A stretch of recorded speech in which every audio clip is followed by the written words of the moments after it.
यिनलाई अहिले म अहिले यसो हेरेको छु शेरबहादुर देउवाले काठमाडौँमा कोठा पाएनन् भनेर समाचार आइरहेछ।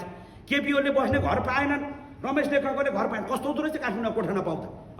दलितहरूले त कम्तीमा जात बुझाएर खाएको कस्तो हुँदो रहेछ कोठा नपाउँदा? कम्तीमा दलितहरूले त जात बुझाएर पनि कोठा पाउँथे।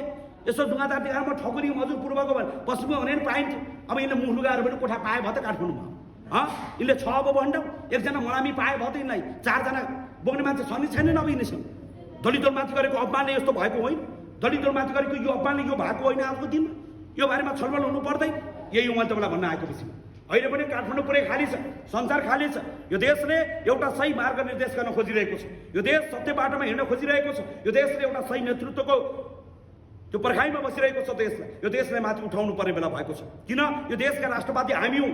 अहिले दिनभरि घाममा लाम लागेर भोट हाल्ने को छ? सबै दलितहरू छन्। यो देश सबै दलितहरूले कुरेर बसेका छन्। यिनका छोराछोरी युरोप अमेरिकामा पुगेका छन्। यो देश कुरेर